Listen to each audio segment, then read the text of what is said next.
Homegrown Future Visions is a co-production of Firelight Media and the Center for Asian American Media, with funding provided by the Corporation for Public Broadcasting, a private corporation funded by the American people, in association with PBS. Support for this program is also provided by... Hey everybody, hello. I am Orlando Bailey. I am the Director of Engagement for BridgeDetroit and a contributor to American Black Journal. We want to welcome you to the American Black Journal watch party for Detroit We Dey by local filmmaker Ozi Uduma. This film is one of 8 films produced for Homegrown Future Visions, a short series which we'll hear more about in a little bit. But first off, I want to tell you once again, thank you for coming on. Listen, my mother taught me that when you come into a room, even in a virtual space, you're supposed to speak. And so if you are joining us via Facebook Live or any other medium, we want you to say something in the chat. Say hello. Let us know who you are and where you're from. Particularly if you're joining in from the city of Detroit, we have one main identifier that we use. Are you from the east side or are you from the west side?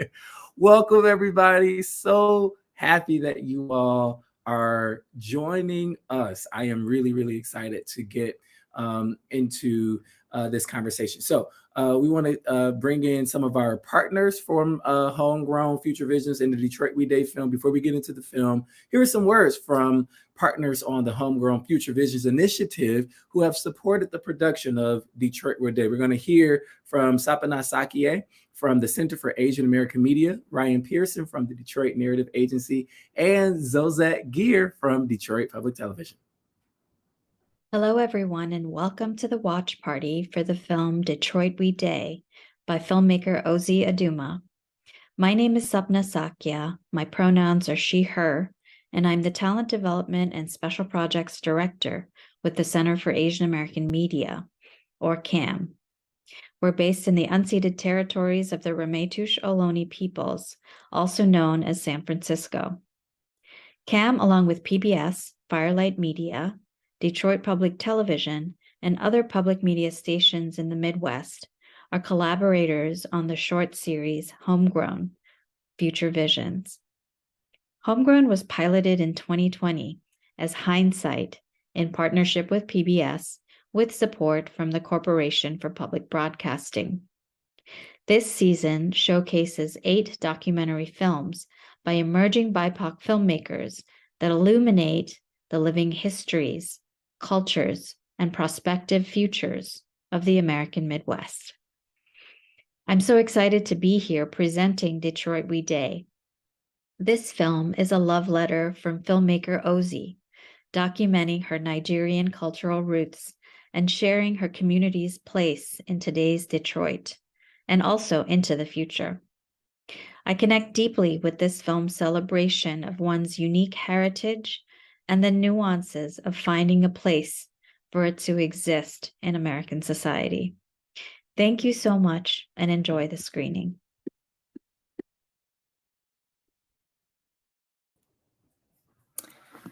Hello, everybody. My name is Ryan Pearson. My pronouns are she, her. I am the Executive Director of Detroit Narrative Agency. Just to give you a little background about us, Detroit Narrative Agency, also known as DNA, is a community organization that disrupts harmful narratives about Detroit. We do this by supporting Black, Indigenous, and people of color Detroiters to explore and create media storytelling projects that build collective healing, power, and liberation. This is a very special project. I'd also like to acknowledge that we are in Detroit, also known as Wawiyatanan, which is the original land of the Anishinaabe people. And before we get into Detroit We Dey, I just want to say Ozi Uduma came through a DNA program. It was our intro to filmmaking program, and she had never touched film before. Detroit We Dey was born in that program, and then I would say Detroit We Dey walked and crawled, and now it flew. And we are just so proud of Ozi and everything that she has accomplished with this film.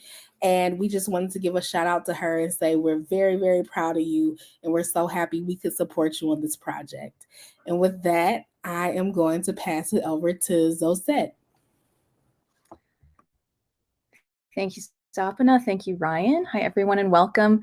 I'm Zosette Gear. My pronouns are she, her, and I'm the manager of content ops and production at Detroit Public TV. And I want to acknowledge that DPTV is on the ancestral, traditional, and contemporary lands of the Anishinaabe, known as the Three Fires Confederacy, comprised of the Ojibwe, Odawa, Potawatomi, and Wyandot nations. On behalf of our CEO, Rich Homburg, American Black Journal producer Daphne Hughes, and the team at Detroit Public Television, we are very honored to convene today's watch party and conversation for Detroit We Dey on American Black Journal, which is DPTV's news and public affairs program that has been presenting issues and events from African American perspectives since 1968. Our station is really proud to partner with the Center for Asian American Media, Firelight Media, our PBS colleagues, and the independent filmmakers who've been part of the Homegrown Future Visions project in amplifying the voices of independent filmmakers of color who are bringing authentic stories about the Midwest to the forefront. It's also been a privilege for myself and my colleagues to work with Ozi as her partner station. And on behalf of all of us at DPTV, congratulations to you, Ozi, and your entire filmmaking team for sharing this personal, resonant, and important Detroit story. And now, without any further ado, everyone, please enjoy the screening and the panel discussion for Detroit We Dey.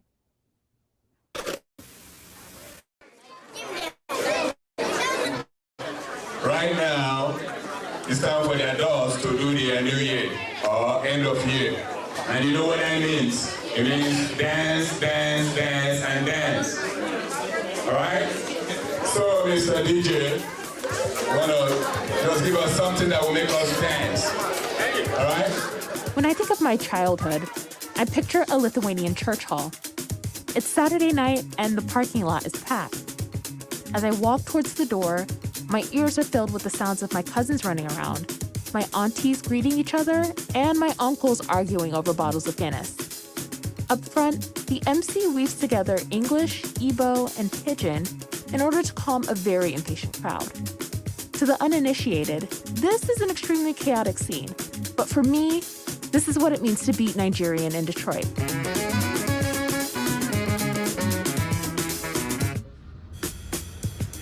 Of all the places my parents, aunties, and uncles could have immigrated to, they chose Detroit.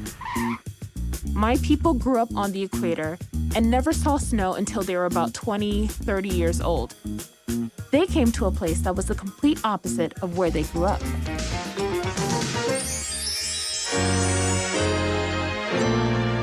As African Americans, most of us know far too little about the countries that comprise the African continent. But today's global economy demands that we learn more about each other. I came to Detroit in like 79.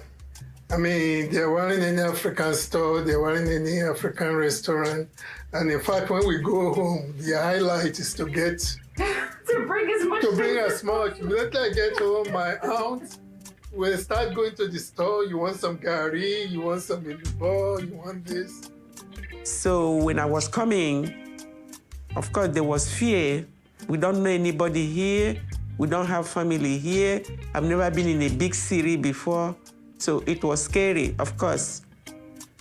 Many people initially had the intention of just grab their education, run back to Nigeria. But then by the 80s, mid-80s, or early 90s, it became obvious to many that we are here to stay. When I left Nigeria, the Nigerian currency is called Naira. 1 Naira gave you $2. But by the time I graduated, because of different military coups here, they drove down the economy. And so we started trying to integrate ourselves to form communities here for survival. All the Nigerians can talk to themselves and agree that the traditional Igbo rule is that you're chief in your own house. But you have a common problem, you come together and have a consensus as to how to solve it. When my parents came to Detroit in the early 80s, Nigerians in the Metro Detroit area started social organizations to uphold cultural traditions and establish mutual aid systems. The Old Bende Cultural Association of Michigan became a pillar of support for new immigrants from the Bende area of Abia State in Nigeria. For my dad, memories of lively gatherings are reminders that the isolation of immigration birthed a vibrant community of chosen family here in Detroit. My husband was the founder of the Old Bende Association, and it was started in our house. Every weekend they would come and they eat, and it was a lot of joy, a lot of fun. We go there to socialize. We go there to talk about our family issues. If you have food, you bring.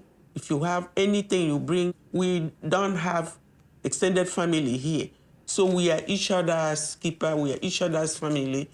I remember when my kids were still young, they were always looking forward to that because when they go in there, when we go there, we meet other kids or from Nigeria, from Old Bende, whom they call their cousins, cousins. We decided to initiate them into so many things. We had a dancing group. We used to go to downtown for any cultural activities. We take the kids, dress them in African attire, and they would dance.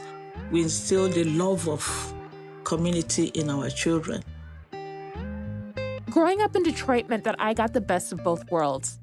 My elders fostered pride in my heritage, while the rich history and culture of Detroit fostered pride in my Black identity. As a majority Black city, it feels like home.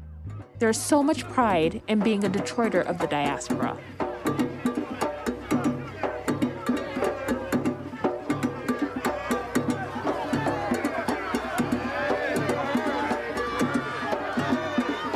What was it like to be in Old Bende as a kid? I wouldn't even say Old Bende. I would say, what was it like to be Igbo in Detroit in the 90s? Okay. There was something about that time that was formative. And every weekend you go somewhere, you might have 2 weddings at a time, 3 weddings at a time. And if I saw the same auntie 5 times, guess what? Now me and that auntie had a for real connection. That was my auntie for real, For those of us who grew up in the 90s and 2000s, our identities as Eastsiders or Westsiders, graduates of Cass Tech, Renaissance, or King, are just as important as being Yoruba, Igbo, Efik, or Hausa. You kind of you try to navigate 2 worlds, right? Because here in this household, you're Nigerian, you're not American. It's very clear that that's the statement that's said. But when you go to school, right, you're just like a Black kid. I can remember several times coming down the stairs and then the class gets let out and I see my dad standing there and he is in full tribal attire, right? He's in full African adornment. And he didn't care what anyone thought about how he was presenting himself. And then, I don't know, somewhere in high school, I was just so proud of it. I think there was just something about it that made us stronger. I would say that everything about my life pretty much felt Detroit-centric. I believe my first Nigerian event was a wedding of one of our cousins. And I had never been to any other cultural wedding before in my life. It's been a wonderful thing to be a part of. If I connect Detroit that I grew up in to the Igbo culture I come from, there's a certain level of awareness that you have a responsibility to uphold your traditions. I don't think at the time we understood the value of that. I think from a young person's perspective, a lot of us, our parents came here with nothing. We're working 3-4 jobs to make it work, right? And so coming to that party was just like a release for them. knowing what they probably went through in terms of like racism, classism, all of that stuff. And then when they go to these events and then they wear their gele, they wear their wrap, and you see the beauty and the elegance of our clothes, it also amplifies the beauty and the elegance of our culture and where they come from and who they are. Where else but Detroit will you find everything you need for your most successful convention yet? To many Nigerians, these social clubs are a lifeline. But as I grow older, I have anxiety about the survival of our community. As our elders pass away, who's keeping our traditions? How are we documenting our history and presence in Detroit? COVID-19 only intensified that fear. What happens to a community when the elders die and the youth aren't equipped to pick up the pieces? A lot of our culture has died with people, and that is really heartbreaking to me, because then you have like a person like me or my kids who are probably not going to be full Nigerian, right? Yeah, my mom and my dad are here, and we can try to glean a lot from them, but there's a lot of things that have been lost. We always have that concern that when our generation, the first generation, we're no longer here, that they may lose it. But I'm optimistic. Those who really want to belong will always find a place to, call home wherever they go. I don't think it ever connected like, oh, one of us needs to lead this. But now that I am older, I see and understand the value in that, because somebody has to take the torch. I don't want to lose that sense of personal relationship with everyone in Old Bende, because I also have that to pass to my kids too. Our people say that Igbo-Wike, which means that the group is the strength, it's our strength. So actually, it's group that is our strength. I think it's important for us to continue to commune together, even if everyone there isn't technically of direct Nigerian origin, but being able to maintain all of our culture is important. Detroit's Nigerian community is built on survival and resilience. Maybe things will look different in 20 years. How we gather, how we dance, and how we live, but that's okay. There's a new generation of young Nigerians in the city using their talents to preserve the work, history, and culture of our people. Personally, I hope to continue to build on the legacies of our elders who immigrated here years ago. Whatever the future holds for Old Bende and Detroit's broader Nigerian community, I know it will be brilliant. Are we ready? DJ, let's go.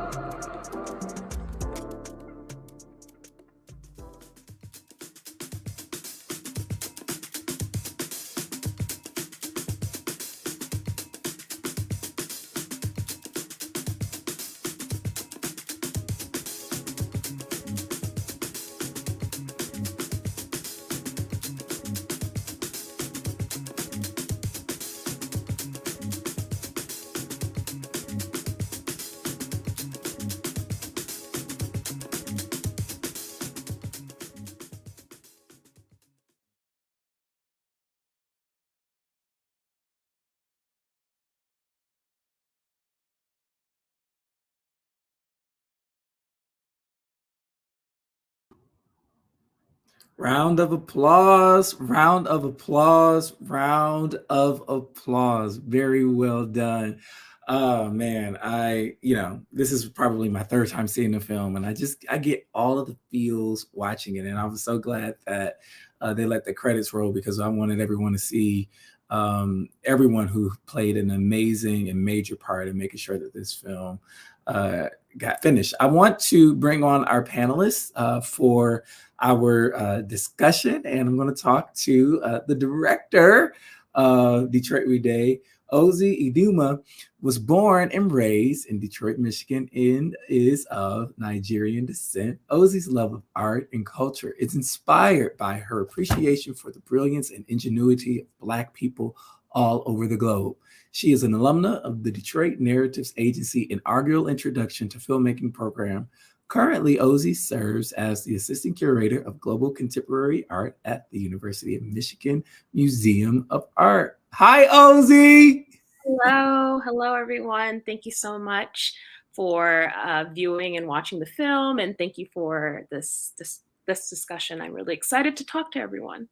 I am too. It's so good to see you again. Our next panelist that I'm going to introduce is KESSWA. She's the interdisciplinary artist from Detroit. As a vocalist, producer, and filmmaker, her work integrates performance, video, and music to function as a resource for emotional healing. Her recent work with Shigeto is My Mind, a Machine Gun, premiered on MoCat's new media platform, Daily Rush, and as a performance art piece at the Electricity Festival in 2021. KESSWA toured Germany as Detroit Berlin Connection and Music Board Berlin's premier artist in residence. She has performed in support of avant-garde artists such as Esperanza Spalding, Sudan Archives, the Sunrise Orchestra, and Rashad Newsom. KESSWA is featured at the end of the film in a still as one of the new generation of Nigerian Detroiters preserving the culture. KESSWA, so good to see you again. It's so good to see you too. I'm so happy to be here.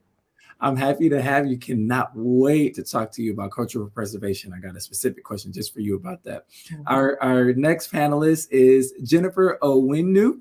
She's an influencer. She uses her charisma, humor, and style to start conversations and cultivate community through her YouTube show, Ask Jen. If you don't know about it, you've been living under a rock.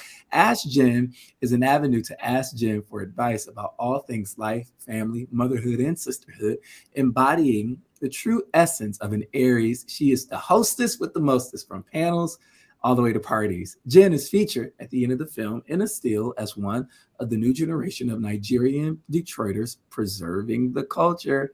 Jen, nice to see you. I am so happy to be here. It's nice to see you as well. The film, like you said, ever since it's been on YouTube, I've watched it several times and I'm like, it gives such good feelings. So I'm happy to talk about it today. Doesn't it give you all of the feels? Wait, we gotta introduce the last panelist, then we can talk about it. Okay, all right. Samuel Umachi, originally born in Abia State, Nigeria, Umachi's family moved to Detroit after his birth, currently resides in Midtown. His parents became venerated Detroit public school educators while raising 4 boys, each graduating from Detroit public schools. Umachi is an alum of the University of Detroit Mercy, where he earned both a bachelor's degree and Master of Business Administration.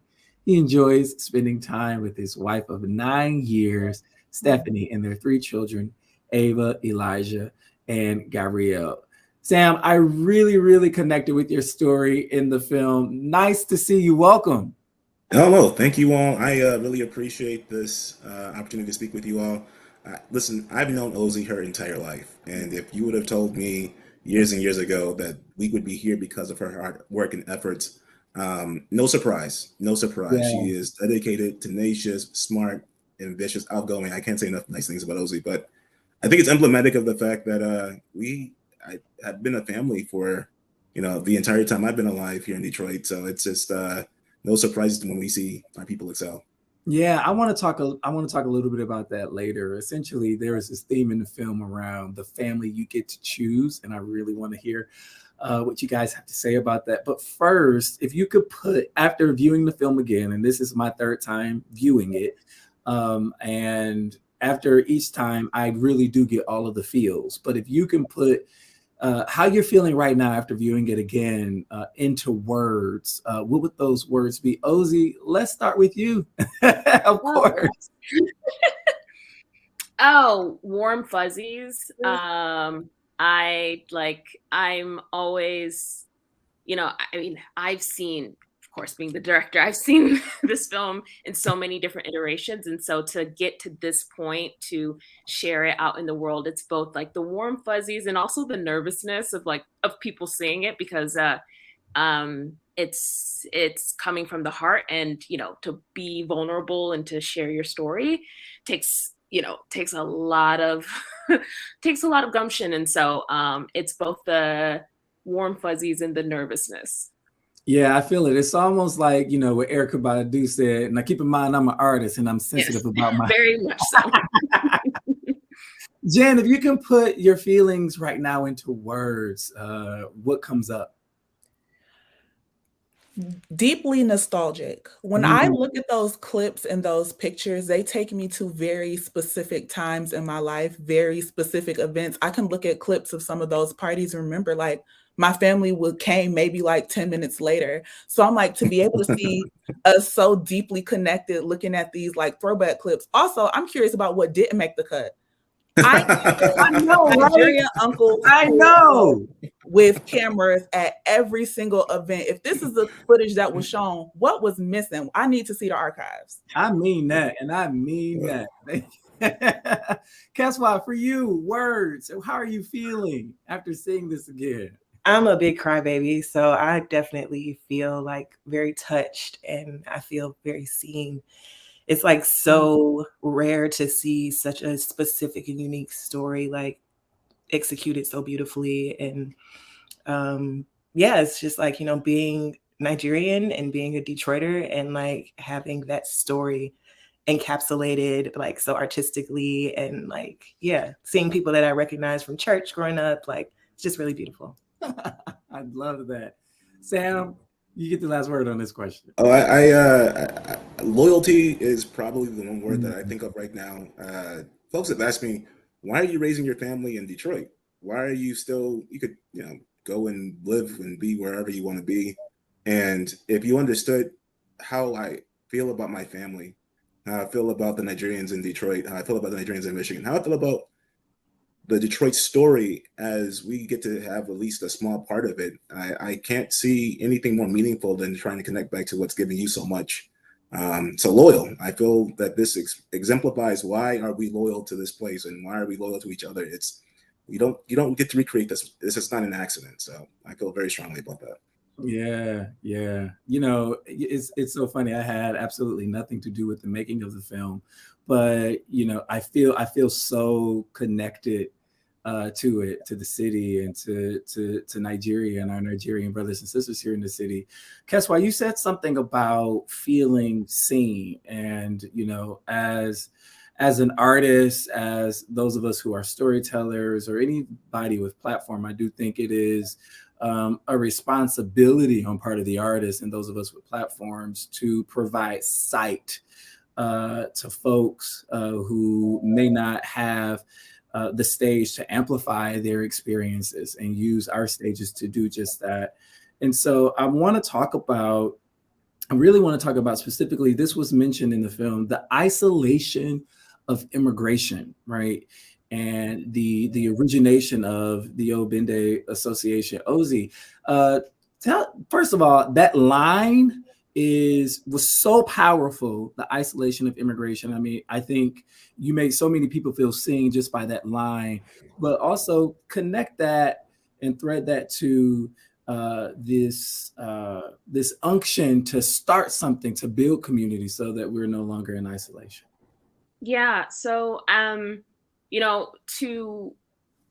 the poet Warsan Shire talks of, and one of her poems talks about this whole idea of leaving home, this whole idea of not expecting to leave home, right? And when I speak to the elders in our community, I think there was always an assumption that you're not going to permanently leave home. And then suddenly something happens in your life and you're like, okay, I have to leave home. And so you're leaving everything you know to be true about yourself and to move to another place where you don't know, there's no one who looks like you, right? Or the people who look like you're totally different cultures, and having to navigate, especially for so many of them, they were young parents, and all of the customs and traditions of raising children with your siblings or with your extended family is suddenly taken away from you. That is very, very hard. Set aside that you have all of the legal law implications of being an immigrant and the constant worry about, will I get my green card? Will I get my permanent residency? All of that, if you're undocumented, that's its own thing. And so I think with this group, what I've learned, and with many of the other Nigerian social organizations in Michigan, is that you see someone who is from your area. You see Sam says something that was cut from the film, but you see your brother, you see your sister. And so that that feeling of wanting to gather. And so people become family who you probably would have never met because, you know, the town is big. So maybe they would have resided on one side of the town and you know, it only for this circumstance of having to leave home and coming to the conclusion that you're going to stay in this new place, then you come together and create community, and it makes everyone feel less alone, or at least that they have family, even if they're not blood. Yeah. Sam, I want to bring you in to talk about Old Bende Association and the richness of it, and you know why are you continuing, you know, in that vein, right? As part of the leadership of the organization now. That's a great question. It's a lot of work too. So there's a our people are very demanding people when it comes to how we run our organizations. We have to adhere to you know, the traditions. Old Bende is an organization that takes a lot of its cues from the way people organize back home. So this wasn't an accident. We didn't, you know, these traditions are long ingrained traditions, and it's a step toward familiarity. I will say that I have seen Old Bende as a positive presence in my life. My father passed away back in 2004, and he was sick before, you know, for 2 years before he passed. And I just thought it was normal that everyone had a support system. The one I had grown familiar with, the ones that would show up on a Sunday to make sure you all ate after church, or giving you advice that your father would have given you, or making sure that you did your chores, or any way that my mom could have been supported. They made sure that she was supported relative to how she was raising her boys. That it didn't feel like an obligation. It felt that they were doing this because they genuinely loved us. Like they loved us as though we were blood. And I've not only seen that in my own life, I've seen that with other folks who have needed, you know, within the membership ranks, and also the larger Nigerian community as well. When you need something, they are there for you. They are legitimately there for you in a way that I do mourn a bit that other people don't have that same connection. There is that extended family. You know, as we atomize and become more individualistic, and then you know, in our culture, and nothing wrong with progress, there is something that we lose when you know that you don't have, you know, your 3 generations behind you to reinforce certain things, and then you're looking out as how you comport yourself 3 generations in front of you. You know, your children, their children, their children's children. It all matters for what you want to see be passed down. And if we don't do it, if we don't take on this mantle, if we don't uphold and be proud of where we come from, I don't think anyone else will. So this thing that I see that has benefit for us, we have to find a way to continue it, because it's the one thing I've seen keep people together. You know what? You said a whole lot, and I want to go in, like, you know, so many different places, and I want to bring in KESSWA and Jen in on this. But, you know, one of the things that, you know, is coming up for me is this love piece that you mentioned, right? Specifically around communal love.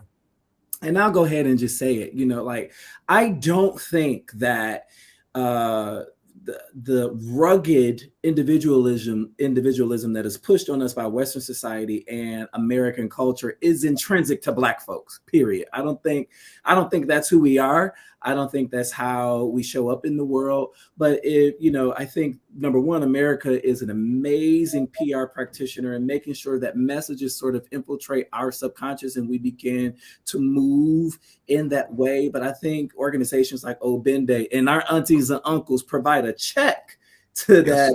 You know what I mean? Like, no, community and love is required. KESSWA and Jen, I want to ask you guys about that communal love and why it's required, and a little bit about your experience, you know, sort of threading together your Detroitness and your Nigerian heritage. Jen, we'll start with you. So just me specifically, when we talk about the communal love aspect and talk about the larger Nigerian community, not just immediately, I was lucky enough that my dad, both my mom and dad are Nigerian. My dad had 13 siblings. 11 of them came to the United States. So like having my family from Nigeria, more like most of them being here. Unfortunately, I lost both my parents before I was 18. My mom died when I was 3, and my dad died when I was 17. When my mom died when I was 3, my dad had to go to Nigeria for a month to prepare for her funeral. We still got to school on time. There was still food in the house. There was somebody with us every single day. There was somebody we went to school in a different town. It didn't matter where it was. People were getting us back and forth. When my dad died, I was 17. I had 5 other siblings. They made sure we got back to Nigeria. We had luggage, we had clothes, we had plane tickets. So like people coming together at very specific turning points in my life. There were aunts and uncles I haven't seen since I was 5 years old were flying into Detroit. So I'm like, that communal aspect, like you said, I was like, now that I'm older and some of my friends are going through the process that their older loved ones are dying, I'm like, the way that they have to navigate through this process alone is kind of sad, because I'm like, that was not my experience, just because of the way that community is fostered through Nigerians here in Detroit. KESSWA. I feel like a deep resonance to what Jen shared. I also had, traumatic experience growing up on the east side of Detroit. My family and I survived a house fire and lost everything like suddenly. And I had to be maybe like 7 or 8 years old.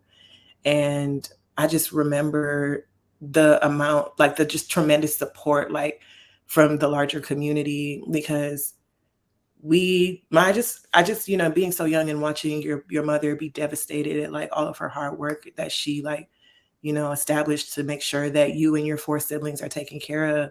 And then, next thing you know, you're like living, in suburbs in like a better place because you have all these aunties and uncles who have resources or know a guy or know a place where you guys can stay or a place where you can rent. And I feel like I've had the privilege of that mutual aid my entire life. And like, even until my adulthood, going to Wayne State, going to college, and, having like people come together and gather resources for me to make sure that I matriculated smoothly, like that. All of that is just so super significant. And I, growing up in Nigerian church where like, you think everybody does praise and worship this way, but they don't, and you're never hungry, you're never without clothes, you're never without a place to stay and be. So I just cherish that. Yeah. And I really felt that. I want to talk about the family that you get to choose, right? The family that you choose because of the connection and the sharing of heritage and rich history. All Black people got aunties that ain't really aunties.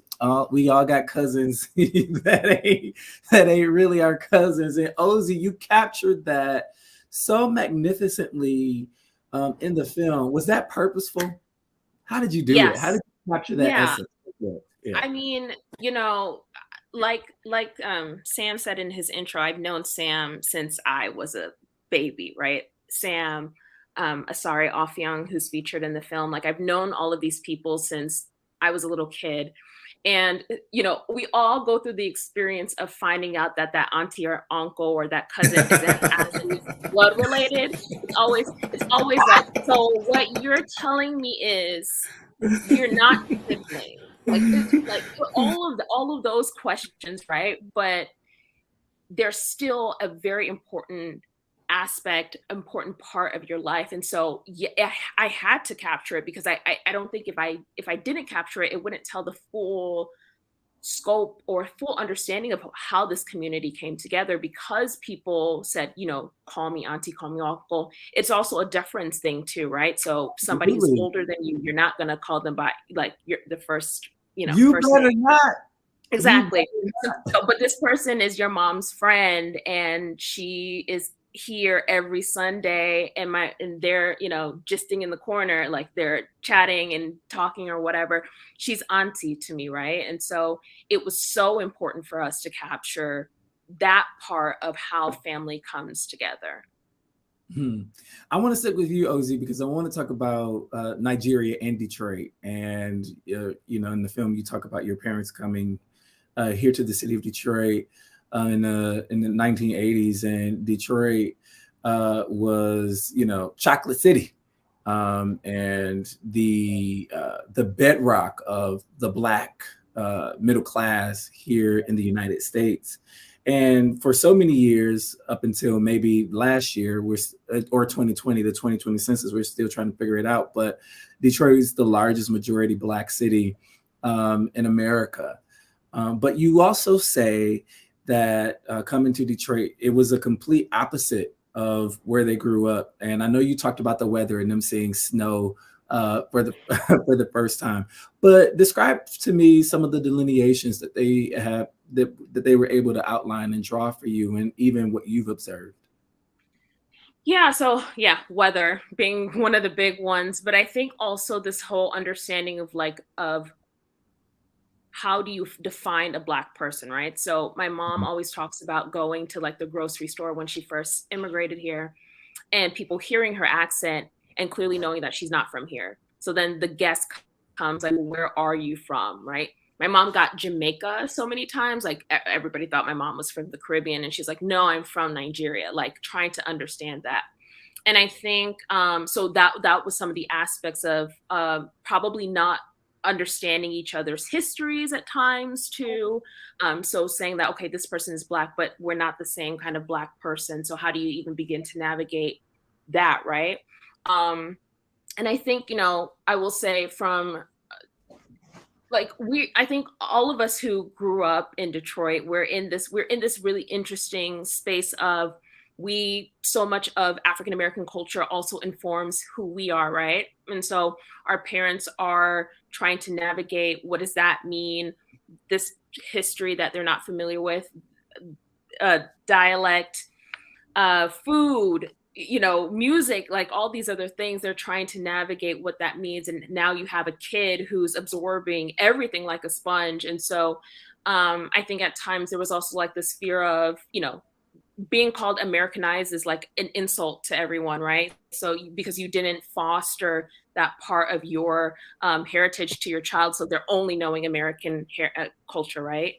But I think, the point that I was trying to make in the film is that being here and having mostly Black classmates and classmates whose parents sent them to like African-centered schools, right? There was such a dedicated understanding of Blackness as a whole, right? That our histories are like interact with each other, our histories overlap, our histories are connected despite what they teach in school, right? So it is a I guess a purposeful absence of teaching how all of our histories are connected. And I probably maybe didn't fully get that until I got older and became an African American studies major. And I said, okay, these are how all of these things overlap. And so there's this larger Black identity with there's the universal Black identity, but also the specificity, which is also really important. Yeah, I want to lean into that tension a little bit and ask everybody sort of how they walk with it. I mean, somebody in the film was saying that, in their house, the chiefs of the house said, "You're Nigerian, you're not American."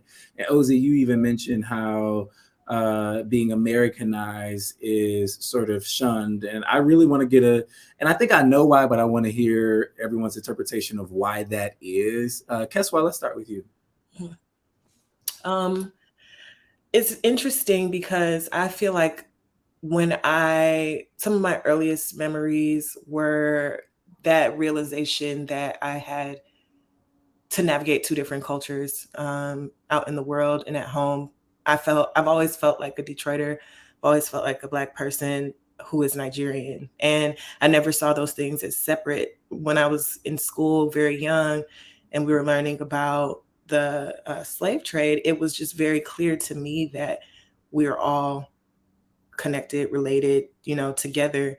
And I think also growing up around so many Nigerians who were Detroiters and, who were my neighbors, who, maybe they didn't have Nigerian accents or like they could, eat the fufu and jollof rice and everything at home, but then we're also like eating coney or like doing whatever.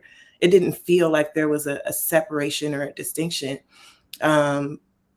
Sometimes there were, cultural values butt heads, being young and like American or Americanized was something that I felt like wasn't always celebrated in my household because my parents, they wanted us to speak the language. They wanted us to, be deeply invested in and like carry on the legacy of the culture that their ancestors had instilled in them. And so much of that connection to that culture was like necessary for their survival in assimilating to being Americans, you know, in the 70s, coming to America and, you know, being like in this larger chosen family with like people that you weren't necessarily directly related to, but you had a relationship with because you spoke the same language or you cooked the same foods and they could tell you where to get the groceries from. They could, you know, you understood how to be in relationship to their children. And, you know, like there's so much that that cultural preservation does to help like maintain a level of survival and security. And so I think sometimes wires get crossed because of the messaging that we receive, you know, that white supremacist colonial messaging that we all like have internalized in some way. But personally, I've always held this understanding from very young that it's not a we thing, it's a, you know, white supremacist like conditioning. I love that. Woo, Jen, I'm coming to you, but first I want to let everybody know that I'm Orlando Bailey, and thank you for joining our watch party on American Black Journal for Detroit We Dey. I'm here with filmmaker Ozi Uduma, Sam, Jen, KESSWA, everybody is on, and we're having this discussion really about, you know, the tension of growing up in Detroit, growing up in America, but, you know, also having these Nigerian roots and heritage and sort of how they thread, how they interact, and also why sometimes being Americanized is a bad thing. And what does that actually really mean? And so, Jen, I want to allow you an opportunity to respond. Kind of what Kes was saying. I really think my first exposure that I was like, oh, I'm a different kind of Black is we were in like first grade and they were asking us, for, like, what do you eat for dinner? And we were talking about rice. And they said, what do you eat on your rice? And my classmates were like, butter. And I'm like, what are y'all talking about? Like, stew on rice. Like, what are you guys talking about? And I was like, why am I eating stew and why are they eating butter and sugar? And I'm like, yes, we are both Black, but our experiences are so different. And kind of what Kes was saying, white supremacy. Nigerians are used as a model minority in so many instances when talking about Black people surviving in this country and how Black people are able to succeed. And they say immigrants are able to come over from Nigeria and get these good jobs, get these high paying degrees, and are able to establish communities and things like that. Why aren't African Americans or Black people here who were born in the United States able to do the same thing? So I really feel like that is being put against us. Also, I feel like the stigma around being Americanized is so negative simply because it forces our elders to take accountability for the fact that they somehow aided in us losing the culture. Unfortunately, like they came to the United States, they had to work really hard. They had to spend all their time making ends meet. Through community like conversations, they're able to bring us together to establish that little community. But some of those things that are able to leave outside of your household are simply because elders weren't able to take the time to foster that. And I feel like that's something they really don't want to come to terms with. Ooh, that's real. Wow. Sam, I want to bring you in on this conversation, specifically something you said in the film that really struck a chord with me. You talked about your dad coming to get you in full tribal gear when you were younger, and you sort of matriculated into high school and felt a real sense of pride about that, right? Tell me about what was going on the inside of you in that journey and carrying this tension. I love this conversation. I will say that my father, and I think a lot of Nigerians that grew up in Detroit, did a great job trying to integrate themselves into the Detroit fabric. Both my parents worked for DPS as teachers and administrators for decades.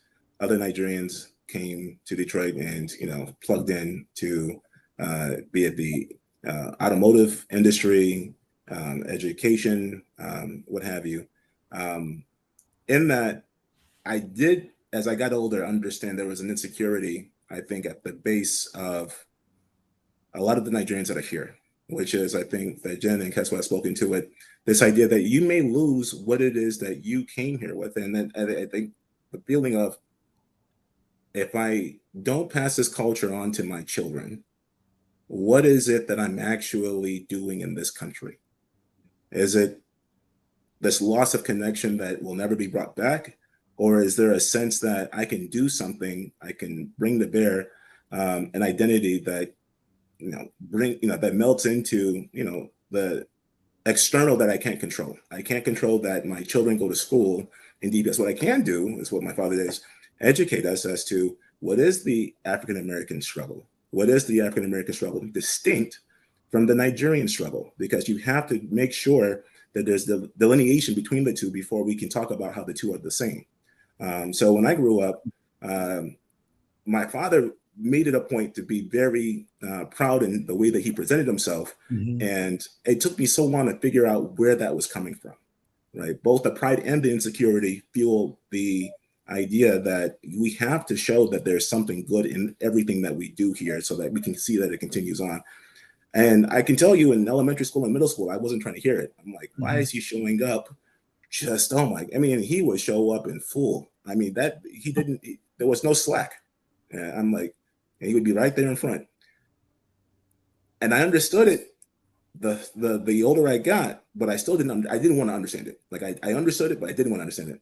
And then I realized that everywhere he goes, he carries his pride with him. Everywhere he goes, he carries this image with him that he feels is so important, integral to who he is, as distinct from the Black, I would say, American experience, that it is worth putting on a showcase on a consistent basis. It isn't just to go somewhere and be Black. Because what he also wanted us to do was take pride in the Black identity in Detroit, take pride in the Black identity in the culture. Like, it's not just, Americans and Nigerians. It is to say that there is beauty to be acknowledged, and there's, worth to be observed in all of the aspects of what it is to be Black. It's not just, we're different. It is that we are different, but we're very much the same.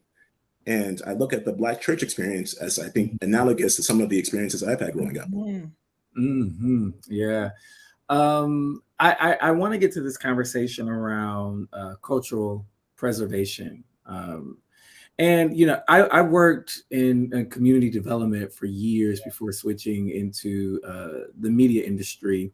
And I worked a lot in neighborhoods, and I worked in a neighborhood on the east side that was rapidly developing, y'all. It was developing really quickly. We were seeing so much interest economically, and so many new people that didn't look like us moving in sort of at a rapid pace, sort of driving property values up, and hope and potentially displacing residents who had been there. And I remember a resident I won't give you her name. She came to me and she said to me, Orlando, and I was very young in my career, she said, I feel like my neighborhood is losing its soul.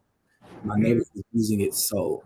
And I didn't know what she meant. It wasn't until years later I was able to put words to it, that she was feeling a really palpable sense of cultural anxiety, that the culture that she helped build and foster in her neighborhood, the culture that her parents helped to build and foster in her neighborhood, was going to be lost. Now, that's really a place-based example to what I'm trying to describe around the cultural preservation movement here for folks from Nigeria and of Nigerian heritage.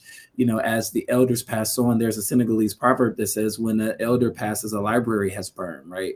So what is the job of the griot? What is the job, Kess, of the artist? What is the job of the personality, the communicator? What is the job of the citizen, right? To make sure that culture is not only preserved, but it's preserved through documentation, video, voice, photo, all of it. Ozi, let's start with you. There's so much that's coming up. I think, I think there's this Igbo proverb, and it roughly translates into English that don't let me be forgotten, right? And so the importance of not only the archives and digitizing archives and making it accessible to the community, but it's also telling stories, building intergenerational conversations. An actual community is intergenerational, right? So it is sharing the story. It's passing on the recipes, all of these things. It is truly being in community with each other, and that this ability to share. And and also realizing that for us young people, it's going to look slightly different from what our parents did because we grew up here, because we were born here, because we've had all of these different life experiences, because of history, because we're different generations. But we're taking this foundational thing and putting our own twist to it, right? And so in some ways, the original still gets to survive and thrive, hopefully, and as we're passing it down to the folks who are coming up under us. And so I think it's real, like just the physical preservation, but also this respect for each other and this willingness to be in community with each other. It's not always going to be perfect, but just this willingness to share and doing the intentional work of sharing. Intentional sharing. Jen, I want to bring you in because you have a big audience and a platform. How do you see it? One thing that I say is growing up at Nigerian parties, the MC was the most important person. They are the person who will call people out in the audience. And I get a lot of my work and influencing style from the MCs that I saw at events growing up. But for me, and most importantly, naming is very, very important to me. If you know anything about Nigerian cultures, there's so much in a name. People are named after the way that their pregnancy went. People are named after ancestors. So naming just for my generation is just very important. Me very specifically, my grandfather's first name was Owenu, and he wanted everybody who came across him to know his name through his children, so he made it his last name. I noticed through my peers who are growing families, I have a daughter, my daughter has a Nigerian name, being able to pass those names on. So one day when your child realizes this name is very, very different from the Novas and the Sarahs and things like that in my class, what is that about, and being able to have a story to go along with it. And I feel like that's a very good way to have the conversation and be able to be intentional about passing culture down to children specifically. I love it. Hey, Kess, come on in, Kess. Yeah, as an artist and vocalist and storyteller generally, I think, like Nina Simone said, it's our responsibility to reflect the times. And I think that, in order to accurately reflect the times, you have to have a certain level of commitment to understanding the legacy of the people who made it possible for you to be here. And also, the people who are in your artistic lineage. And for me as a musician, I grew up in Detroit, but in my household, my parents were listening to Nigerian gospel and so many other things. My work is an amalgamation of all of those influences, growing up listening to Fela and Okpa and Underground Resistance and Busta Rhymes and all of these different, sonic influences shape whatever kind of sound I've been able to cultivate for myself. And I think, that is how we are able to bring the past into the present and help it to remain relevant, because it's proof that it's still useful and functional. And so much of what I have come to learn and understand about where my parents are from and the meaning of my names and my parents' names and, my nephews and all of the people who are going to come after me is rooted in just the art and the culture that we've been able to preserve. So I'm really grateful for that. Sam, you get the last word on this one. I love everything that's been said. I think it's not just the Nigerian story or the American story or the Black American story. I think any one of us, where you come from, it's important to be intentional about what you think should be happening next. It's on your shoulders. You have a responsibility. And if you take it passively, those will be the results you live with. And what I would like for us to do, if you're in the arts, if you're in education, if you're in business, is to remember that a story needs to be told in your life about how you got to this point. However you go about telling that story, that's on you. But if you let it die with you, you're not just letting yourself down, you're letting down everyone that brought you that story before when they had it. And I think that's the responsibility that we all have to remember. As I raise my kids and I raise them in the larger Detroit community, in America, I have to remind them of the sacrifices all of our parents and grandparents made to bring us to this point, and that it's not lightly that we take this, and we have to move forward in a direction with intention, the intention to share and to preserve. And what we learned in the pandemic is that social media alone will not be sufficient. We have to see each other. We have to embrace each other. There's a scripture that says, forsake not the assembling. And there's power. There's power when we assemble, because when Black folks get together and assemble, what are we but amazing and comical and palpable storytellers, right? And the passer downs of custom and tradition. In a larger society where we are fighting mass amnesia and erasure, it is paramount that we preserve this culture. I want to thank Ozi. I want to thank Jen. I want to thank Sam. I want to thank Kess for joining me on this watch party tonight. Listen, Ozi Uduma. I can't say her last name. Say your last name for me, Ozi. Uduma, because I'm going to get it right. Ozi Uduma film Detroit We Dey is also streaming on PBS. And to find out more about today's guests and about the films that are part of the Homegrown Future Visions, you can go to AmericanBlackJournal.org. Plus, you can connect with us anytime on Facebook and Twitter. We thank you so much for watching. We'll see you next time. Homegrown Future Visions is a co-production of Firelight Media and the Center for Asian American Media, with funding provided by the Corporation for Public Broadcasting, a private corporation funded by the American people, in association with PBS. Support for this program is also provided by